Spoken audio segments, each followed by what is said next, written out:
And we're on. Okay, everyone. Welcome to Maidencast episode 2. We are on to Killers. And I sent Luke a pretty long list today of all the albums we're going to do. And I've got to say, it was a bit of a next year of my life. It's 45 albums in total we've got to do. And I'm assuming...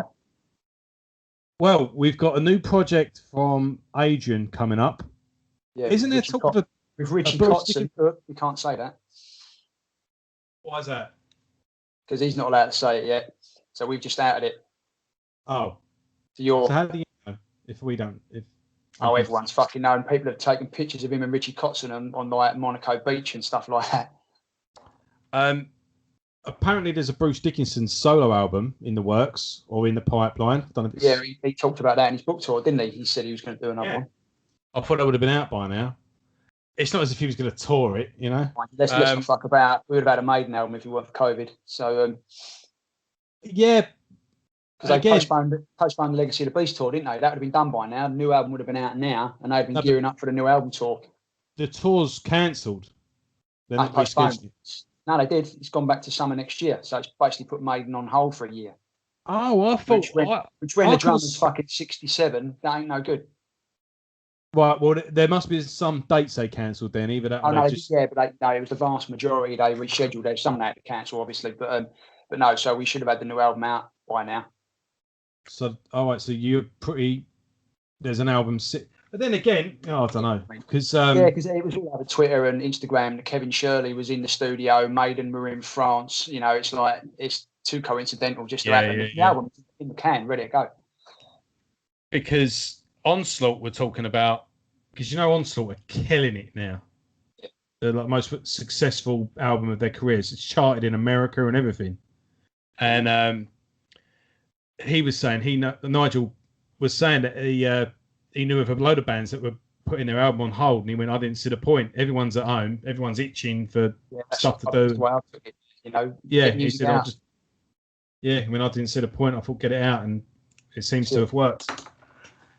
So, anyway, right. So, we're on to Killers. I've got my signed edition there, ladies and gents. I've got this new one here. Again, there's a track missing, or a track added, depends how you look at it. I don't know why they reissued them with the extra track, only to take them out with these other reissues. I've got an original print here, again signed by Paul. I actually got that. One of my relatives was having a clear out. And I didn't realise she was I say metaler, she's more of a rocker. But yeah, there was just that in the pile. And I thought, well, I'm fucking grabbing that. And then last birthday or two ago, someone got me this for my birthday, like a new one, which is exactly the same. They went, I wanted to get you a record, and I knew you liked Iron Maiden, so I hope this is all right. I went, yes, of course it is. Didn't have the art to tell them that I already had about 5 different versions of it, but still nice to have. So yeah, carrying on from episode 1, this is basically a upgraded version of the first album. Whether that's in quality of songwriting, we'll get into in a minute. But when I say upgrade, there was a few new parts. The artwork. We've got, before we delve into Killers, Joe, we've got to discuss the oddity in Maiden's career, which is women in uniform. Was that before? That was after this? No, Dennis Stratton played on it. It was before it. Oh, right. It was their first video as well. And it was Stratton's last recorded work. And I always thought it was a bit of a weird one because it was a cover. And it's like, who the fuck made Steve Harris do a cover and actually put it out live, like as a recording? But apparently, I've done some research, got me notes here. It was a song by an Australian band called Skyhooks. And I actually checked the original out for the first time ever while I was doing research for this, because I've always avoided it like a clap, and it's weird. And Maiden, it's basically Steve Harris was like, apparently their publishing company Zomba, they wrote Maiden into doing it, and they got AC/DC producer. I can't think of his name now. Tony, I think it was Tony something. But Steve Harris was like, all right, if we've got AC/DC's producer, they're not going to try and drag us in any bullshit commercial path. We'll be able to do our version of it, which is Maiden's version is quite different to the original. But, okay. Then Harris, for whatever reason, wasn't in the studio when they'd recorded it, and he came back, heard the mix that the producer and Dennis Stratton had done, and apparently it was well different. Like they'd changed everything, made it much more light, you know, not the heavy version that Steve had sort of authorised. And it turns out that the publishing company had basically orchestrated this because they wanted a hit single. So they knew Dennis Stratton was the least metal of the band, and they basically roped him and the producer in to orchestrating a hit single for Maiden. And Harris was like, nah, ain't happening. So he fucked the producer off and remixed it back to what it was. So the version you hear on the record is the version that Harris authorised. And he said, I'll never, ever allow anyone to fuck with our music again. And that's why Steve Harris is the way Steve Harris is now. Do you think that led to a certain departure as well? I don't think that helped. I don't think he kicked him out for that, but I think it was the musical differences thing. But I think it would have stuck in Steve's craw. And the B side of it actually re-recorded Invasion from the Soundhouse tapes. That's right. Yeah, So, I knew they'd recorded it at some point. They recorded all of the Soundhouse tapes songs again for the albums, but just stuck this on the B side. And I don't know if you ever realised, but it was actually reworked into Invaders for a number of the Beast. They're both songs about Vikings. The riffs are similar. I've never sat there and obviously I know there's Invasion and Invaders. I've never really put the two together and analysed it, but it's not out of the realm of impossibility. They definitely reworked it for when Dickinson came along and what have you.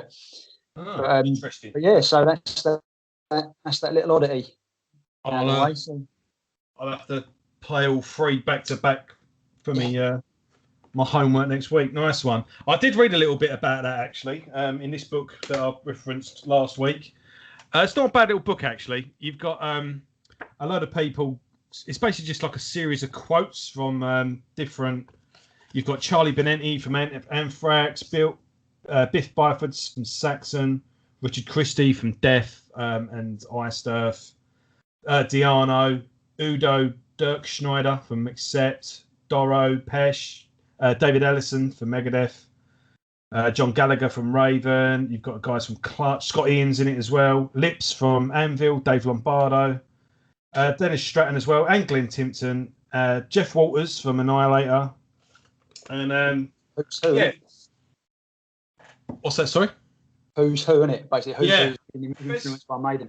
It's quite discussing the swap over. Actually, maybe you should save this really for next episode. But in fact, I'll talk about that when Bruce comes in. We'll do that next episode. But yeah, I think the Dennis Stratton leaving was musical differences really, wasn't it? There wasn't anything particularly. Yeah, I mean, obviously, what we just discussed probably didn't help the relationship. But now, at the end of the day, I think Harris wanted to get heavier because it was always he wanted to be heavy, or not heavy, but he wanted to be a heavier band than was there at the time. And he already had Diano pulling him in a way he didn't really want to go. And then with Dennis Stratton pulling in a completely opposite direction, it was a case of, look, no, mate, see you later. Yeah, and obviously, what's small was behind Steve Harris as well. The guys didn't have a chance.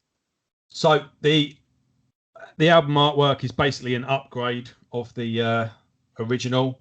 I think this is the one where Eddie truly finds. Yeah, it's Eddie, isn't it? Yeah, this is Eddie in his true form. Martin Birch, producer, and most notably the addition of Adrian Smith, formerly of Urchin. And I've got their album here. No, I haven't. And yeah, so everything's, for me, it's just like an upgraded new version of a car. Everything is sort of turned up to 11. Musically, they pick up where they leave off. I think there was only like 4 new songs on this at the time. Majority of it. 2 apparently I read, but this was on Wikipedia. As little as that, yeah. So, Dennis Stratton said that he did, a good chunk of this album he did play live at the time. and he apparently did a bit of pre-production. Apparently, he did the demos for this album. All exclusively written by Steve Harris, except for the title track "Killers," which Paul Di'Anno did the lyrics for, and "Twilight Zone," which is Steve Harris and Dave Murray. Is that getting his usual song in? Yeah. And even then, Twilight Zone wasn't an actual album track at the time. We're going to include it on this, aren't we? Yeah. So, apart from the Ides of March, which was written by Thunderstick. I don't know. What apparently one Thunderstick was in the band for about 5 minutes. They were playing that song, and apparently he came up with it. And Samson did a. Have you heard Samson's version? I haven't. No, I've heard the story though. So. Well, it's one. I don't know. I guess we'll never really know. But I did listen to an interview with Thunderstick actually, and he did say basically he had a meeting with Steve and Rod basically went sign that. Like that. That's the bloody end of it. Now get out. You know. Yeah, fuck off. So let's get straight into it then. The Ides of March. It's not really much, is it? It's just one thing. Yep. This is you mentioned Martin Birch earlier, but you haven't mentioned the ever-changing nicknames of Martin Birch. This album, he was the headmaster. Oh, really? Okay. Every album, he had a different nickname. So I suppose it was an in-joke for them. But yeah, so it's just a little bit of Maiden sort of Easter eggs, really. It always changed. Yeah, okay. Oh, that's another thing I weren't aware of. I learn something new every day. That's the great thing about Maiden. You're never a full expert. So the Ides of March, it's not too many thrills, really. I mean, so many albums nowadays have an introduction song. I would say at least this one they could actually play. It just sets the tone and sets things up, really, doesn't it? It's not. Yeah, I mean, it's it is what it is. It's like I say, instrumental intro, drum fill to start. For me, could be considered another metaphor because obviously the Ides of March. Julius Caesar was assassinated by the Romans, 60 of them, and for me, this is another metaphor for Maiden coming along and assassinating the top guns at the time. I think they did it metaphor with Prowler, which I mentioned before, but I think this is another one for them, just saying, look, we're here, we're not going anywhere. Yeah, and, it's this song, it great musicianship, but for me, there are better ways to open your second album because all the eyes are on you, all the ears are on you, and I think this is quite a weak way to open it. Mm-hmm. Okay, I think Black Sabbath unknowingly invented heavy metal, whilst Judas Priest perfected it, and then Maiden came along and set the new standard when they came along, and then Metallica afterwards. And then we can carry on after that. Yeah, those are the four bands, I think, like you rightly mentioned there. Without them four, metal is fucking totally different. Yeah, and remember as well, Sabbath were always, we're just a blues band or we're just a rock band. We don't believe in labels. We're just us. We don't want to be boxed in, blah, blah, blah, blah, blah, blah. Priest went, metal, yeah, okay, that's us. Yeah. We'll take that. They embraced it. So you could arguably... And the first ever album to be released in the UK under the heavy metal title was actually a Judas Priest album, apparently, as well. That was when the term was officially adopted. Yeah. So, yeah. Right, so, bang, into it. Wrathchild. Still a regular in the set today. The unforgettable bass line introducing the song from Harry Harris. Good catchy riff, bam, bam, nice and bouncy. It's catchy. You get into it. Cool little story about a man searching for his father. Great vocals from Paul. Pretty much, it's not too adventurous, really, in the big scheme of things. When Phantom of the Opera or something like that, it's quite a straightforward song. Some good leads from Adrian. He's certainly introducing himself and sort of setting his mark. It goes through a few little weird sections, I suppose. What do you think? Yeah, no, I mean, it's straight into it. It's a great song, like you say. It's regular in the set. and it always will be. I remember, see, it seems to me like it's always written with Dickinson in mind, because Paul's vocals never quite did it justice for those screaming parts that Dickinson, you know, he was almost born to do. I mean, great drums from Clive, and it's an insane lead solo from Dave Murray. I mean, I remember seeing one of the gigs they did. It might even, I can't remember which one, it might have even been Raising Hell, Dickinson's last gig, but he played the solo with his fucking teeth, like Hendrix style, and it was awesome just seeing it. You know, it was brilliant. But no, it's a great song. He is the most underrated guitarist, Dave Murray. He really does not get enough love. He's not even the most. He's even the underrated one in Iron Maiden, let alone the country. He's savage. I mean, the Rothschild, it was left off the debut for some reason, because it actually was out on the Metal for Mothers compilation in '79. The demos that they actually released. So for some reason they were like, nah, this don't fit on the debut album. It's like, you fucking sure? Well, I mean, when I first heard the song, actually, was when the first time I listened, I had anything to do with the Paul Di'Anno era of Maiden. The first thing I bought, actually, was the Live at the Rainbow Theatre video. And that just happened to be, I was in a Virgin Megastore in Tottenham Court Road. I must have been going to a gig and just having a look before going into the Astoria or the LA2, one of them. And it was in that bit where DVDs had just come out. So there was a video section where they were basically selling what they had and then scaling it down. And the Maiden Live at the Rainbow was there for like $5. And I was curious of what it was like with that other singer, you know. Yeah. And so Rothschild was the first song I'd heard with Paul.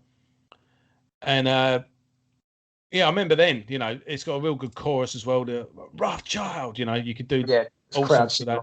You know? But obviously, they open with Rothschild and then Killers and then just do a load of songs off the first album. You'd assume that was on this tour. But when I thought that was filmed when they opened up for Judas Priest. That was on the first album, wasn't it? Yeah, I think they did an off date.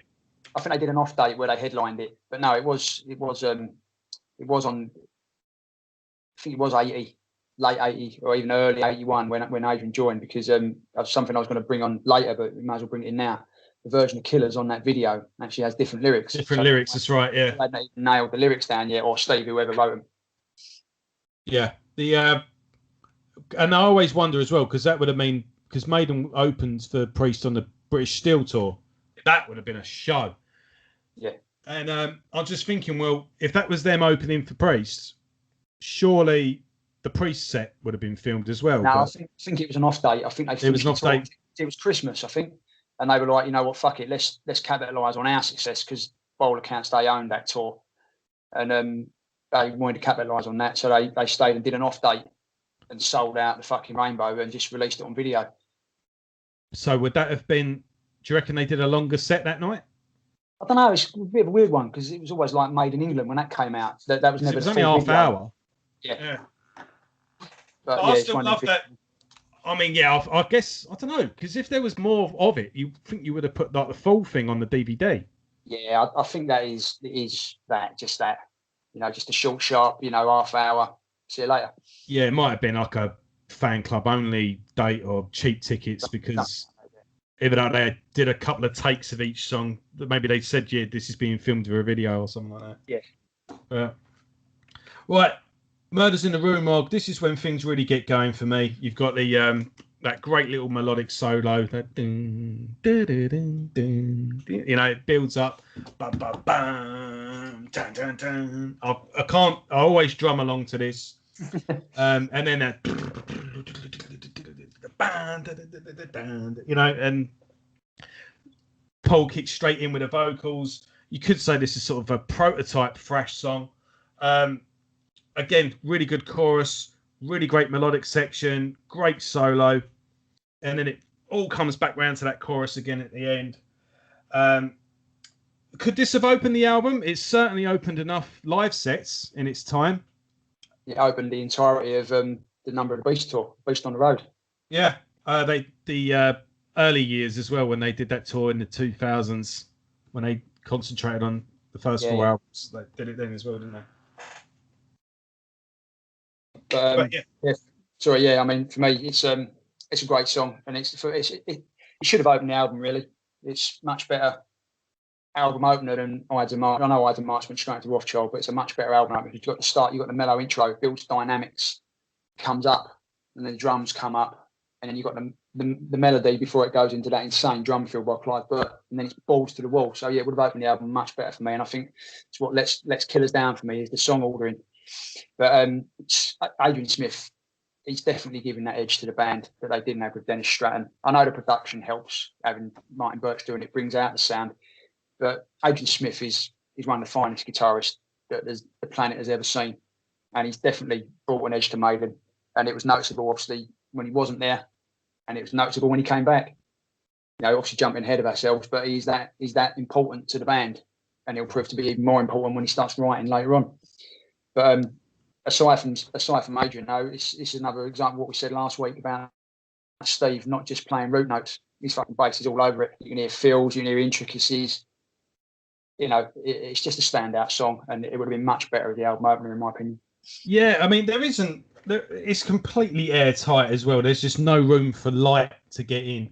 Even just that with the solo at the end, it's really melodic, and then it goes into that da da da da da da da da da da da da da, and then you even get a little bass before murders in the room. He even gets a little. That's it. It's just that example. Would another bass player have thought to do that? You know, would they have just left silence there? Yeah, he's always thinking, you know, another level. But no, this is Maiden on top form. I think this is one of their best ever songs. They're just on fire on this track, and they're just showing off of what they're capable of. Yeah. And then firing all cylinders, especially with this lineup as well. Yeah, and unfortunately for me, it all goes downhill after this. Oh, I was hoping. I was hoping that you'd go, oh my God, where's this album been all my life? What have I been doing? Mate, Joe, you were right all along. No, mate, the standout songs are the standout songs, and they can't be denied. But for me, this is Maiden at its best and at its worst. Well, this would be a boring show if we just went, yes, it's brilliant, yes, it's brilliant all the way through. And you're entitled to be wrong. It's okay. And I'm one of Maiden's biggest fans, you know, so... Obviously not. For me to have an opinion like this about, one of their most revered albums, proves it. We're not all the same. Yeah. Okay. So, Another Life. I might as well talk about it. Well, you can tell me what's wrong with it, really, because I love this song. Yeah, I mean, it's a well-played, upbeat song, but it don't really go anywhere. It doesn't say anything for me. And for me, it's the sign of, I know these were written all in a batch, but for me, this is a sign of Steve Harris running out of ideas and crying out for someone else to take over some of the writing or help him out with the writing. Because Geezer wrote 2 albums, I mean, fucking hell. What he'd written was phenomenal, but for me, this is the start of the decline that he's arrested on the next album. This is the start of the Maiden filler as well. I think one thing as well, Clive Burt, I think, is really taking his drums from Brian Downey from Thin Lizzy. Yeah. No, at the beginning. His stuff was very much like that. I think, Bad Reputation? Yeah. So you turn yourself around. He's very much, he's just like that. Any drummer like that couldn't have been not influenced by the guy from Thin Lizzy, because they were such a massive, He's a really underrated drummer, actually. All of his drum patterns were fucking crazy, especially for his time, Yeah. He wasn't a metal drummer by any means, but metal drummers definitely took shots from him. And if you listen to Live and Dangerous as well, a song called Shalala, the drum solo on that is fucking phenomenal. And when I saw him on that first tour with the sort of revamped Thin Lizzy as well, he was still on good form then. So, but yeah, Another Life. I think this is again just a bit more of a straightforward rock song something a bit different for Maiden. Certainly not something they did much afterwards after this. But yeah, I think it's really good lyrics as well. Paul Di'Anno's only Paul Di'Anno, I think, could have sung this the way it's meant to be sung. It's got a bit of a die-hard, it's not really like Steve Harris to write lyrics like, I'm so tired of living, I might as well end today, Yeah, no, so it's got it all over it, hasn't it? Yeah, but just those calls in the verse. So when Paul's sitting there like, as I lay here lying in my bed, that bang, down, bang, down, bang, while the other one's riffing away, you've just got these open chords. I love that. Again, I keep bringing up Thin Lizzy, but oh no, they're fucking Maiden is heavily influenced by Thin Lizzy. I mean, the dual guitar stuff, for fuck's sake, And I mean, it's only a 3.5 minute song as well, so it's pretty straightforward. But again, you've got that little jam session where it just pauses with that and then again we get a fucking bass solo. Yeah. But I love that, and then it all just comes, that sort of thing. It just all goes up in the air, falls down, and then bang, straight into that original verse. Again, the sound of a band on fire. Great song. Great Saturday night. Beer, sticky carpet, shithole venue, awesome band on stage, and that's Iron Maiden. It's the Ruskin Arms. I was going to say, you've just talked about it. It's even there. Look, it's in the background, in the fucking thing. So, yeah. And that was Does that place even exist still? There. Yeah, it's still there. I mean, I played there a couple of times, and it was hideous. Yeah, I played there once. Yeah. I played my first ever full live gig there. Sawdust on the floor, It was grim. Fucking grim. But, it's iconic. Right, so on to Genghis Khan. Genghis Khan. Come on, you heathen. Pronounce it correctly. What did I say? Genghis is Genghis. Oh, fucking hell. This is going Come on, mate. Oh, night. I learned that from my wife because she's a massive, massive fan of that era. So she knows all about it. Us English, we say things as we read them. So it's Genghis Khan. What do you think of Genghis Khan? Yeah, I mean, it's the twin instrumental to Ides of March, and it both start with Clydeburg drum fills.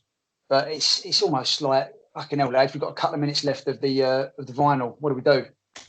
And could it not be there? Quite honestly, yeah. I mean, but having said that, after the manic section in the middle, it breaks into a awesome lead section. That bit, fucking hell. I mean, that's some of Maiden's finest. Solo. Yeah, awesome. It's Fantastic. And that redeems it. That makes it worthy of its place on there. But up until that point, it doesn't really say much. In fact, they could have used that awesome lead section in another song. I think it's a fantastic song. Do you remember the Paul Di'Anno live DVD? When the band... I've never actually seen it. In fact, this song isn't actually called Genghis Khan. It's actually called Fag Break Part 2. Transylvania's Fag Break 1. But yeah, the band opened with Transylvania, and then Paul comes out and they do Wrathchild, and then Genghis Khan opens the encore, if you remember. Remember that? Live in Poland, I think it was. Yeah, no, I've never actually seen it. No, there was one I brought round your house years ago. Fucking hell. It was called The Beast. The Beast Live or something like that. Oh, fucking hell, yeah, I'd forgotten that. Yeah. Yeah. Yeah, again, I'm a sucker for instrumentals, man, and you just don't seem to get them anymore. It really pisses me off. But, these are just not very good. No, I disagree. I think it's fucking awesome. I just love the big.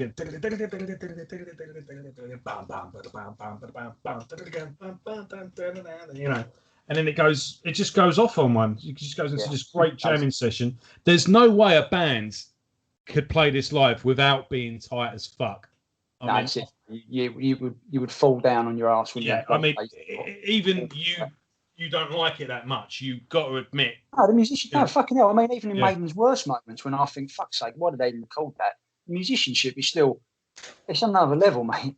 Yeah, and like you say, that great little melody, that and then just, I don't know if it's Adrian or Dave, but they just cut through it, and it's just lightning going through. Yeah, fantastic stuff. So I'm having a bit of a fucking mind block actually. Innocent Exile. I can't remember how that one goes. Oh, this I do.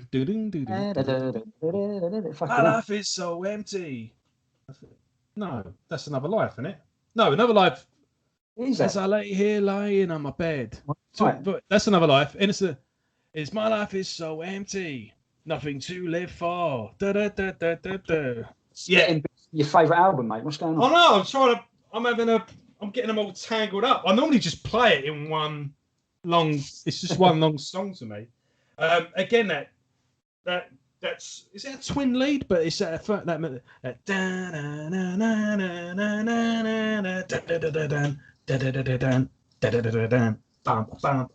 yeah, it's coming back to me now. For some reason, I thought we was going into Prodigal Son, but I'm thinking no, that's a bit too early. I'm guessing you don't think much of this song. No, I mean it's another life. It's well played, but it's just filler. You know, Clive Burr does stand out on this. He plays his fucking arse off, and when they go into the intro again later on, he does an insane hi-hat fill with the hi-hat cymbal with his hands. It's so fast. It's like fuck's sake. But you know, this is his standout moment, one of his standout moments on the album. But again, it's Maiden filler. A songwriter running out of ideas. I'll compromise with you and say it's killer filler. How about that? There's a pun. If there are... Well done. I think this is maybe there are some songs that fill a gap, or maybe some, as I said yesterday, some songs this would be good in a live setting and probably wouldn't have. I mean, let's face it, Maiden have never been shy of filler, have they? Well. What I mean is, I think there's a lot of things. When I say earlier on that a lot of bands nowadays don't do instrumentals, I don't think a lot of bands nowadays get that song that, it might not highlight us at their best, but this song always goes down live, so we're going to record it. Yeah. Do you know what I mean? Because a lot of bands, I'd say 99% of bands that are formed today don't cut their teeth live. The first album would have been played live. It was basically their live act, filed down and scraped down and filed here and smoothed off there and dropped that bit, speed that bit up, play that twice, and it was a refined version, like a statue being chipped away, and it was their perfect live set. Bands ain't doing that now, I mean, fuck no. I've got albums here where the bands haven't even met each other. Yeah, it's It's fucking crazy. Yeah. So I think a lot of people do miss that sort of song. I mean, even Sha-La-La-La-La, which I referred to by Thin Lizzy earlier. Great live song. It's great on the live album, but I don't even know if it was even on one of their albums. Thinking of it, they even there's a song they do at the end of their set as well called "Baby Drive Me Crazy," which is "Baby, baby, baby, crap, baby, baby, baby, baby, baby, baby." Baby, drive me crazy. And it just goes off into a jam. He'll do a solo, then he'll do a solo, and then baby. Of course, they never recorded it, but live, it just works, And I think there's a lot of songs on these first two albums that are a bit like that. Drifter, when we come to that, I think is one. But yeah, I like Innocent Exile. Again, this has got that piss and vinegar, that raw Saturday night pub vibe. You have that on both albums. It is dropped on the third album, but it's something that I sort of revel in when I listen to these two. So, is there anything else you want to say on Innocent Exile? No, I've said my piece on it, mate. Right. Now things are going to get serious. Killers. Carrying on the Maiden tradition of a title track. Right, Luke, before we go forward, right, you can say what you like about my wife. You can say what you like about my kids. If you slag this song off, mate, this show is being cut short. All right, just put it out there. It's almost tempting just to drop one in there. No, mate. This song's a beast. I mean, admittedly, it's again in my notes. I said it's written for Dickinson, even if Harris didn't know it at the time, because the intro. I think it's written for Cannibal Corpse. Well, yeah, it's weird. It's totally different from Maiden. I know we've only got an album and a half to compare it to, but it's such a different song. but the intro screams. They scream out for the air raid siren to do them. And when they did it on Made in England, it was awesome. But it is a great song. I mean, the bass and the drums, the hi-hat intro, it's awesome. Lyrics are out there as well. Musicianship at another level. It proved it on this song. I mean, old Murray's solo, when you see him doing it live, he dances along the fretboard, just crazy. Bottom string solo, must have torn his fingers to pieces. But it's, you know, it's a great song. It's probably, you know, the best song on the album, possibly. Possibly, yeah. No, And yeah, I'm fine with that. I would argue. I mean, this is one of my top 5 Iron Maiden songs. Period. I absolutely adore this song. I'll tell you what I've got right here, if I can find it. Of course I can't. As soon as I hang up later, it'll go. Oh, there it is.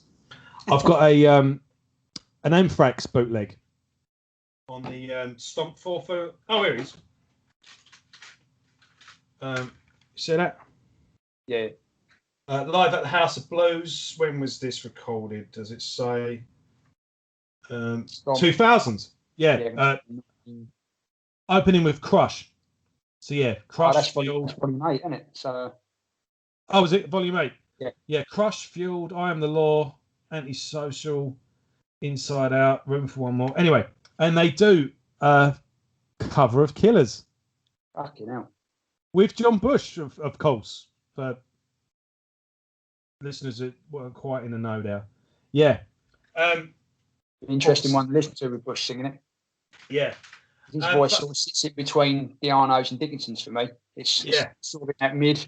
He's got the edge, the grit of Di'Arno, but he's got the soaring highs of Dickinson, but it's still got that earthy grit.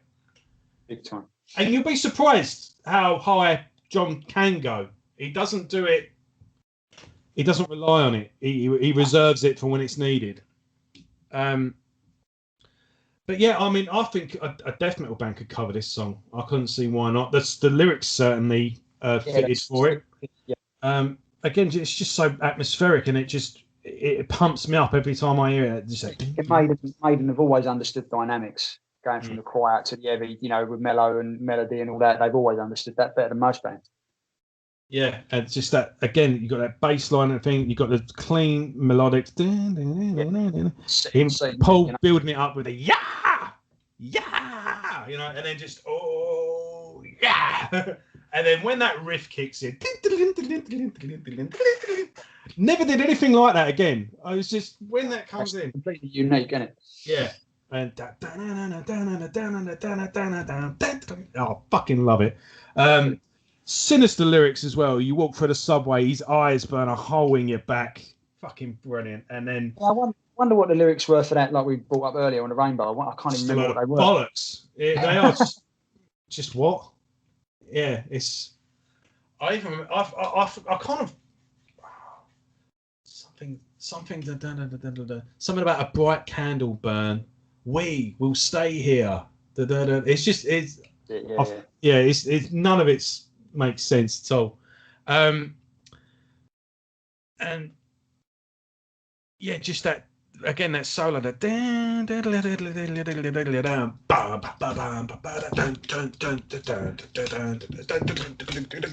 oh, that again, lovely little jam section in the middle. Totally different from Maiden. Soaring that I can see. To far see, and then another fucking solo section.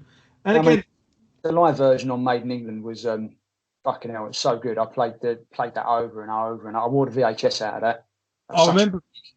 I think the first time I saw that concert, I actually borrowed the video off of you. And even then, still life on it, didn't it as well? Yeah, and that was one of my favourite Maiden songs, and if I ever do meet Harry Harris, that'll be my listen. Come on, it's 20 quid. Still life and Killers. Yeah, just trust me. Yeah. They'll love it. I don't need to hear Trooper for the 1,000th fucking time. Yeah, But yeah, fantastic song. It's just a perfect slice of heavy metal, and I absolutely adore Killers. And moving on to another, I think anyway, underrated song. Much like if Remember Tomorrow is sort of like a dark, brooding song. Think of Remember Tomorrow as sort of like a I'm trying to describe it. Walking through just like a dark time, like a dark night, and all of a sudden you get through like this cave and you see sunlight, and there's that hope. So think of at the end of The Hobbit, when first part one of The Hobbit, when they're going through the woods, and it's getting to them how long the woods are. They haven't seen daylight for days. Yeah. Have we been working in circles? Is this ever going to fucking end? And all of a sudden, bang, there's daylight. I can't really remember the film. I actually remember the book more than the film. But yeah, and then all of a sudden look, and there's the mountain. They'd finally, just when they were starting to give up hope, there it is.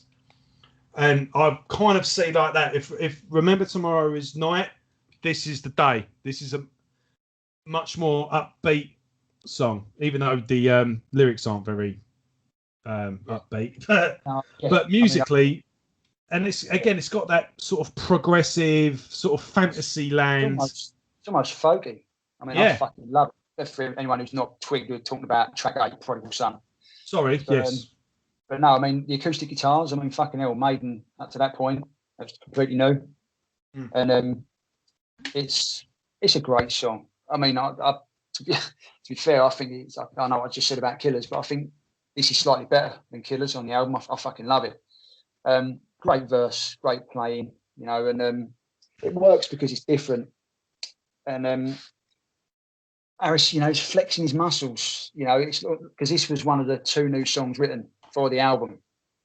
So I think he might have had, with Adrian coming in, who's to say that this didn't give him a kick up the arse. Yeah. I noticed that the rest of the album sometimes trailed a bit. I mean, Killers obviously stands out, but I think Diano helped him out there. But Adrian coming in to help write this, I know he didn't get a credit on it, but he would have given Steve a kick up the arse, and I think this lit a fire under him because this song's certainly he certainly helped to put it together. Yeah, I think the solo, fucking hell, it's so good. Yeah, it's almost like it's one of them solos that could be in a Hollywood film montage when the hero's had his ass kicked and he's trying to build it back up like a Steven Seagal film where he's trying to do his training and stuff. I can imagine this solo section being played over that training, and then he's ready to go sort of thing, and he fucking starts tearing his shirt off and then goes. But it's that solo. It sort of builds that sort of memory in my mind. It's a weird one, but I fucking love this song. It's a standout for me, big time. Yeah, some of Paul Di'Anno's best vocals as well. That just when it comes after the first chorus, and you have that last little quiet bit where it's just them strumming, and he just holds that note over the top of it, just like a Again, it makes just something that's come to me. How much did Martin Birch play a part? Because we always know that producers worth their bollocks always try and input, don't they? They always tell the band they always try and give them a bit of input. Did he have any input in this? Did he bring his experience? Because obviously working with some of the fucking, biggest bands that have ever been, he must have had some insight that Maiden had never thought of before. He definitely, I think Steve would probably have had I've got ideas, but I'm not quite sure how to put it down, if you know what I mean? And he would certainly have gone, right, get the acoustic guitar out and record this over this and layer this over the top, and yes, and especially like the like that sort of opening note, dun, dun, dun, dun, dun, the way that certain sounds, it's much like jingly, isn't it? So I think big time he had an influence on this because it's just so far out there. So you're agreeing with me? This is a very underrated song and a nice hidden gem in Maiden's catalogue. Fucking brilliant. I'd like I said, it's best song on the album, mate. It's just not just takes the title from Killers. I wonder if they ever played it live. They certainly haven't played it with Bruce. No, never done. I'd imagine it's one of those that never made the grade, unfortunately. I wonder if it's on Made in Japan. If it, 'Cause I've I'd say I've got this bootleg box set where it's all 5. Yeah, 1 second. It's looking straight at me.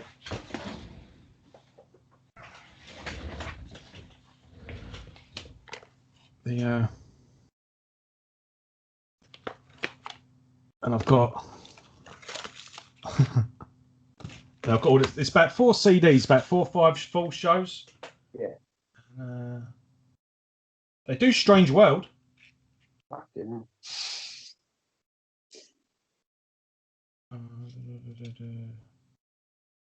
Don't look like they do, no. It's probably never been done. But you talking about Made in Japan? Innocent Exile, they do. Yeah, but they did that on the Early Days tour, I think. Did they? Yeah, no, I'm sure. Don't look like they ever did it. That's a shame. So, yeah, you talking about Made in Japan? While you got it there, have you noticed how the Eddie resembles the Eddie from Number of the Beast? It's got the hair, the Eddie hair from Number of the Beast. Yeah. Eric Riggs is teasing. And funnily enough, I'm going to come back to that when we do Twilight Zone. Well, you've got one, haven't you? With his, I'm going to come back to that next. The samurai sword, and then there's this one. I've got another one somewhere. Yeah, that's not the proper one is in with the samurai sword, and I'm getting my tracks confused because when we move on to Purgatory, which is the next song, that was a single, and the artwork for that is teasing Number of the Beast because of the devil. It's half and half, and that is the devil that would be on obviously the front of Number of the Beast. So Derek Riggs like the fuck around with his artwork because he always put Easter eggs and stuff in there. Yeah, there's always stuff in the background, and always there. Grim Reaper's always in the background. There's always a little symbol, triangle with a thing coming off of it, like something you dial on the Stargate. It's weird, but that's always there. I'm surprised conspiracy theorist channels don't look deeper into Iron Maiden artwork because they could certainly have a fucking field trip because if you look into it, there's loads of fun when they look. Oh, this here symbolises that, and they've always got a certain thing for Rolling Stones album covers, but yeah, none of them ever seen. So give them like somewhere in time and just watch them go. Fuck. Oh yeah, fuck, watch your heads melt.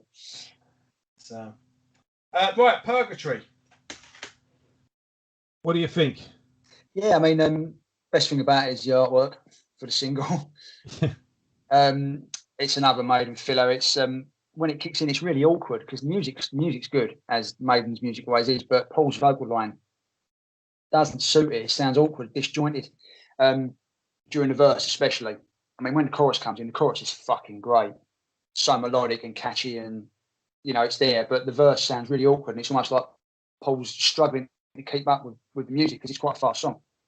But like I say, the chorus is absolutely fantastic, but it doesn't save it from being another filler track, and it's just too much filler on this album for me. I feel like it's like a song that this would be something I'd open an encore with. Do you want one more? And then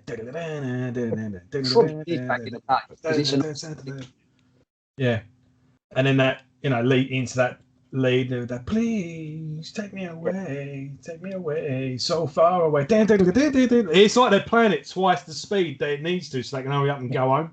It's like the venue's just gone, hold on, 2 minutes and the lights are going up. Yeah, we've already had last call. All right, one more. Play it twice as fast. Maybe they did. Who knows? But I can see what you mean by filler. But I mean, it's far from sort of what they're doing on Killers or Prodigal Son. But I still think it's a great song. I think this whole album flows really well, and it does. It plays like a live set. Yeah, I mean, I'm talking about the songs that obviously talk about Another Life, Innocent Exile, and Purgatory, and all the rest of it being filler. But in each of those songs, there is moments of fucking genius. Yeah, exactly. Where it's got to the point where I'm almost going to skip the song, and then that section will come in, and it'll be like, oh fuck, I forgot about this. It's Maiden, even in their rough, there's diamonds. Yeah, I mean, later on they would go on to do like 15-minute long songs, but I think all they did was take the songs that would be on these 2 albums, and they literally just pulled it open like that and just stretched it out a bit. Because there's so much going on in these songs, and they cram so much into such small spaces, really, because they're all about 4 or 5 minutes long, and some of the songs on this album are like 3 minutes, you know. Yeah, I mean, Rothschild's under 3 minutes. I think it's the only Maiden song that ever fucking didn't make it in 3 minutes. And there's mini songs within the songs, you know. There's just so much going on that you really do. You do have to spend a lot of time with these two albums, you know. So Twilight Zone. Yeah. Double A side, wasn't it? It was a weird one because it was it come out with Rothschild. It wasn't a B side to Rothschild. It was actually a double A side, which you don't get too many of. It was actually Rothschild Twilight Zone, and another Dave Murray song. Why it didn't make the cut, I don't know. Because if it did, it'd be one of the better songs on the album for me. And it's weird. It's a trend that started on the debut with Maiden. They take one of their best songs and leave it off. They did it with Sanctuary. They did it with this. And then they finally stopped doing it on Number of the Beast because they couldn't really do it any worse than they did with Total Eclipse. Well, don't forget as well, a lot of albums around this time, the single and the album would be separate. It would be a thing to basically both. So the album would come out and the single with the B-side. So you'd get the album and the EP. You'd buy two. That was pretty much, I think, how they did it. I mean, completely unrelated, but yeah, Joy Division, Love Will Tear Us Apart, like their most known song. It isn't on any of their albums, but it was a single. And it had the same, the artwork and the album artwork, they were the same theme, you know? And many an album, especially like your Rolling Stones and I think Beatles as well. Like what you would get now when you bought the CD would be completely different from the LP that you got. I mean, fucking hell, some of it was 8 tracks and things like that, you know. Yeah. So that comes into it as well. I think it was a lot of buy this and buy that, and you've got the two together. I guess the main reason they left songs off was time restrictions. I mean, you only had fucking 38 minutes, didn't you, or 40 minutes or something? Yeah, and where it fits, not only that as well. I think the flow of the album, you got to take you got A and B, ain't you? You got to take it. Now you can go right. How do these songs flow? Put that one there, that one there, that one there, that one, and you don't think about it. But then you go, well, hold on a minute. We're not going to fit them on the first side, and then have loads of room on the second side. So they'd have to juggle them about anyway. I remember Monstrosity, their new album. Again, it's like the LP is the main one they were pushing, and the CD had 2 extra tracks. But Lee Harrison told me, but if you look, the track list is different as well. So not only have you got 2 extra tracks, that's actually the track listing in the order it's meant to be. Not only did we have to cut 2 songs off it, we had to juggle them around to fit it on the LP. That's something to think of as well. But back to Twilight Zone. A very straightforward number. It's not even 3 minutes long. Again, good straightforward rock, classic rock riff, really. You know.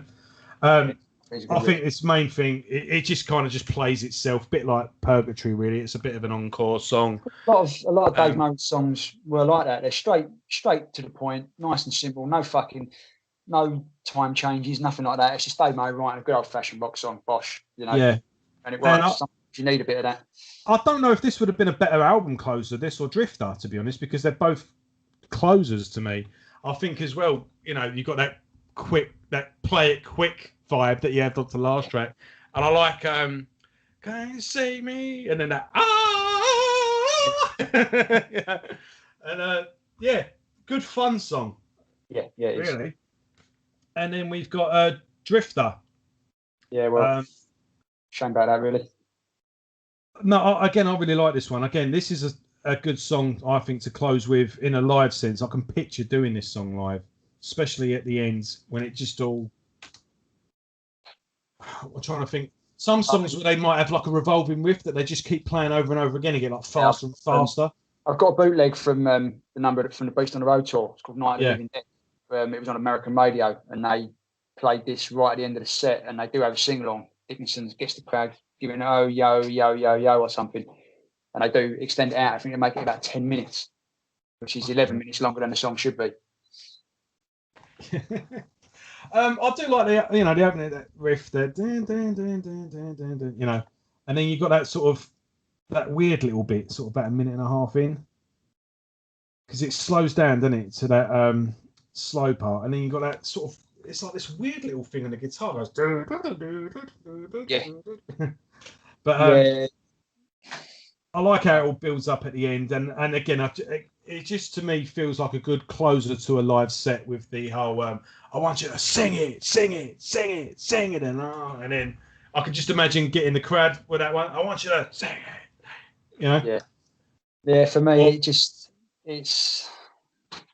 the worst song on the album. It's pointless, utterly pointless. And you think this is, I know it wasn't planned that way, but this is the end of the Di'Anno era, and it goes out of a whimper, not a bang. Especially when you compare, I know it's difficult to compare to later Maiden albums, because Maiden have always had, with very rare exceptions, they've always been about the opener and the album ender, and they've always invariably been it's like a bookend. On the debut they had Prowler and they finished it with Maiden, and on this one it sort of goes a bit tits up, because you got Ides of March and you got Drifter, and it's a bit like, oh really? And to some extent it carries over into the Number of the Beast, because Invaders, when you in a cold light of day, I mean, they didn't open their set with it. That shows how much they didn't have faith in it. So it sort of carried on, but this is not. It does make you wonder, doesn't it? Yeah. It's not a good way to end an album for me. Was Invaders ever done live? Do you know?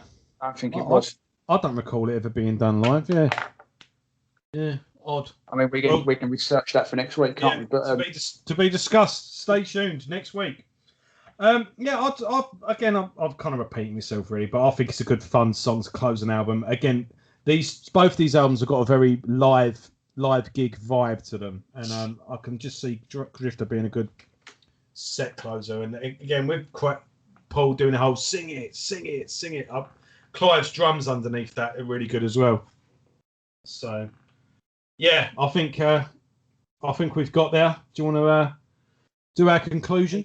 Yeah, I mean, I'll do it. I think, as I've said a couple of times now, I think the strain was shown on Steve. I know the songs were all written, bar two were written in the first batch of the songs that Maiden wrote, but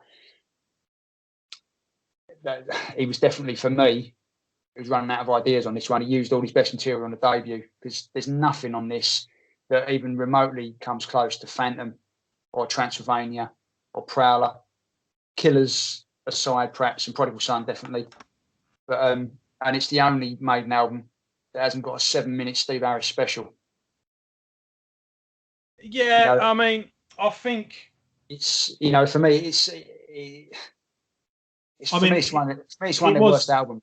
It was songs left over from the last album. Yeah, it was Yeah, which to me, it's almost like, funny enough, you bring it out, comparing it to Load and Reload, because all the songs were written pretty much at the same time, and Metallica front-ended Load and didn't leave a whole lot of quality for Reload. I think like Maiden have done the same thing, or I'm talking fucking 20 years before almost.